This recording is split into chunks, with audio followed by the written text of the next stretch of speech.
अगर आपको मौका मिलता है तो आप शहर के लिए क्या करेंगे अपने? सर मैं अधिक से अधिक पार्क बनवाऊँगा। यहाँ जितनी मोहल्ला जो कच्ची गली है उसको पक्की कराऊँगा। हर खेत को पानी के लिए, सिंचाई के लिए समृद्ध साधन दूंगा। यहाँ से कलकत्ता के लिए और दिल्ली के लिए ट्रेन खुलवाने के लिए संघर्ष करूँगा। हॉस्पिटल का जो स्थिति है उसको अधिक से अधिक बेहतर करने की कोशिश करूँगा। इसके अलावा मॉडल स्कूल बनवाऊँगा अधिक से अधिक मेरे विधानसभा में, जो प्राइवेट स्कूल के ढंग का पढ़ाई करें, वहाँ व्यवस्था हो। नमस्कार, मैं हूं मुशर्रफ पालवी और आप देख रहे हैं बिहार लाइव 7। बिहार लाइव 7 में आपका स्वागत है। जैसा कि आप जानते हैं कि बिहार में राजनीति, क्योंकि चुनाव का दौर शुरू हो गया है और राजनीति कहीं ना कहीं शुरू हो चुकी है। तो आइए जहानाबाद की राजनीति क्या चल रही है और क्या है लोगों के दिल में।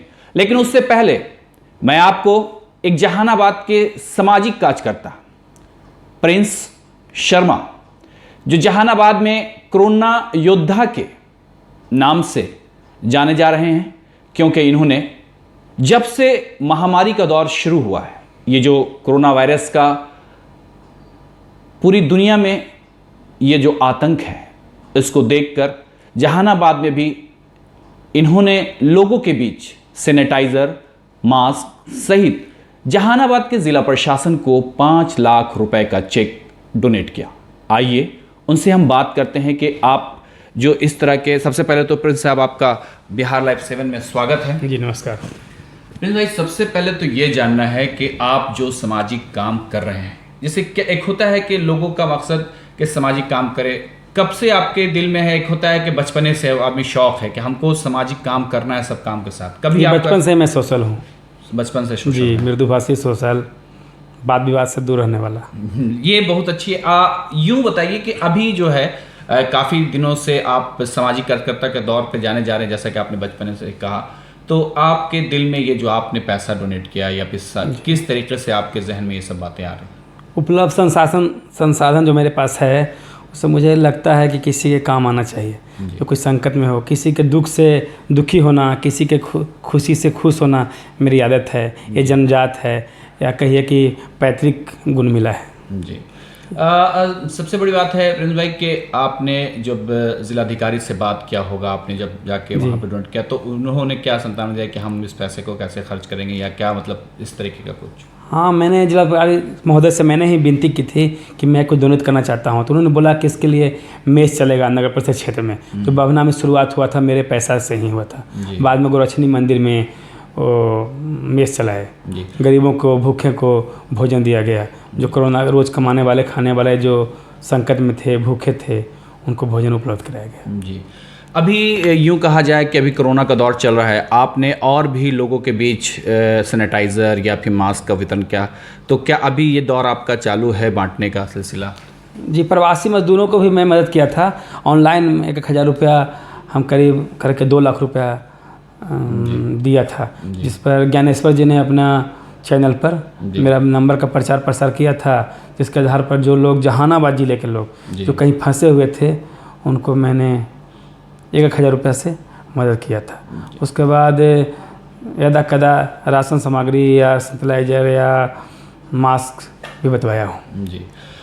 एक बात बताए, बात ये चल रही है अभी, अब क्योंकि बिहार जो है वो एक राजनीति का, यूँ कहा जाए कि चुनाव का एक हब बन रहा है, क्योंकि अब कुछ ही दिनों में चुनाव है। तो लोगों का ये कहना है कि भाई प्रिंस भाई को भी चुनाव में आना चाहिए, क्योंकि वो काफ़ी अच्छे सामाजिक कार्य करते हैं और जहानाबाद के लिए उन्हें काफ़ी बेहतर। क्या आपके जहन में क्या चल रहा है? अब पता नहीं है तो लोग बता सकते हैं। मैं तो एक प्रयास कर रहा हूँ कि सेवा करो। अगर मुझे पास कुछ साधन उपलब्ध है मेरे अपने से अलावा एक्स्ट्रा, तो वो किसी के काम आ जाए तो इससे बेहतर क्या हो सकता है। जी नहीं, लेकिन एक लोग, क्योंकि जैसा कि हम लोग तो सहाफ़त में हैं, पत्रकारिता है, तो लोगों के बीच जब जाते हैं तो पता चलता है कि भाई प्रिंस भाई को आना चाहिए, क्योंकि वो अभी लोगों के बीच हैं। जहानाबाद की अब धड़कन बन रहे हैं धीरे धीरे लोगों के बीच, क्योंकि समाज। तो आप अपने जहन में क्या, अगर मान लेते हैं कि अगर जवाबदेही मिलती है, मैं विधान जाता हूँ, तो मेरा सौभाग्य होगा और अधिक से अधिक सेवा का मौका मिलेगा, ज़्यादा अवसर मिलेगा, ज़्यादा लोग को लाभ पहुंचा सकता हूं जी। अगर आपको, जैसा क्या बता रहे, लाभ मिल जाता है, तो अब जहानाबाद में क्या क्या जो कमी आपको नज़र आती है, अगर आपको करना हो तो क्या करें? जहानाबाद बहुत पिछड़ा हुआ है, जो कि पटना और गया के बीच है।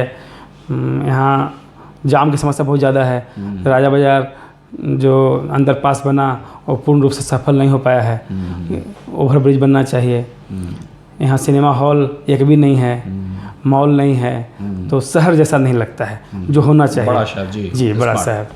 इस चलते हम लोग शहरी कल्चर में रहे हैं, दिल्ली से पढ़े लिखे हैं, तो चाहते हैं कि बेहतर जहानाबाद हो। शिक्षण संस्थान भी अच्छा। जी हाँ, शिक्षा, स्वास्थ्य, सड़क, नली गली, इस पर तो सरकार काम कर ही रही है और अधिक से अधिक बेहतर हो इसके लिए संघर्ष करूँगा, कोशिश करूँगा। अगर आप भी सामाजिक कार्यकर्ता, लेकिन अगर आप चाहें कि भाई हम चुनाव लड़े तो किस रुख आपका भी पार्टी है, किस रुख जी की पार्टी? एनडीए से। एनडीए से जी। अगर आपका एनडीए का विकास का कॉन्सेप्ट है, नीतीश कुमार का विकास का कॉन्सेप्ट है। 2005 से जितना बिहार में काम हुआ है शायद पहले नहीं हुआ था। जी, इसलिए एनडीए से ही कोशिश करूँगा जी कि मैं चुनाव लड़ूँ। तो क्या माना जाए कि बिहार जहानाबाद में अगर आपको टिकट की बात हो तो कहाँ से? जहानाबाद, मखदूमपुर या फिर घोसी? मखदूमपुर तो रिजर्व है। हाँ। जहानाबाद से ही चाहूँगा, क्योंकि जहानाबाद में मैं रहता हूँ, पला बढ़ा हूँ, इसलिए जहानाबाद। और अगर आपको घोसी की तरफ रुख दिया जाए तो कैसा लगेगा? जी नहीं, माफ़ कीजिएगा। तो यानी कि यूं समझा जाए कि अगर आपको चुनावी इस दौर में चुनाव में आना हो तो आप आ सकते हैं। जी हाँ, जी, आप समझ सकते हैं। तो जहानाबाद के लिए अगर एक कहा जाए, एक अच्छा एजुकेशन में या किस चीज़ में आपका जो है कुछ ऐसी चीज़ें जो आपको लगे कि हमको ये बनाना है या करना है लोगों के लिए? हाँ, इंजीनियरिंग कॉलेज खुल रहा है यहाँ। एक मेडिकल का भी चाहते हैं कि मेडिकल कॉलेज खुले, लॉ का पढ़ाई भी हो जहानाबाद जिला में, तो अधिक से अधिक लोग, बाहरी लोग भी आके प्रवास करेंगे। तो जहानाबाद में आर्थिक विकास भी होगा, मार्केट डेवलप करेगा। इस चलते शिक्षा का कई गुणात्मक सुधार होना चाहिए, कई इंस्टीट्यूट, नए इंस्टीट्यूट स्थापित होना चाहिए। जी, ऐसा मेरा मानना है। जी। तो अगर आपको अपने जहन से कुछ क्या मैसेज देना चाहेंगे? अभी जो कोरोना का दौर चल रहा है, लोगों को क्या मैसेज देना चाहेंगे? लोग साधन संपन्न लोग गरीबों को, जरूरतमंद को मदद करें। हम तो यही चाहते हैं कि एक आदमी से मदद से या 100 आदमी की मदद से नहीं होगा। जब तक सब लोग मदद की भावना नहीं रखेंगे तब तक महामारी से हम अपने जीवन को नहीं बचा सकते। जी। तो यानी कि यूँ कहा जाए कि हमारे साथ जो हमारे मेहमान प्रिंस शर्मा साहब थे और इन्होंने जो कोरोना दौर में अभी ज़िले के लिए काफ़ी बेहतर काम किया। जैसा कि अभी इन्होंने बताया कि जहानाबाद के जो प्रवासी मज़दूर कहीं कहीं फंसे हुए थे उन्हें राशि तक पहुंचाई गई और लगातार ये जहानाबाद में काम कर रहे हैं लोगों के बीच। और जितनी भी चीज़ें हैं, जैसा कि देखा जा रहा है कि लोगों के दिल में ये भी आ गया है कि अब हमारे विधायक प्रिंस कुमार जैसे हो तो ज़्यादा बेहतर देखा जा सकता है।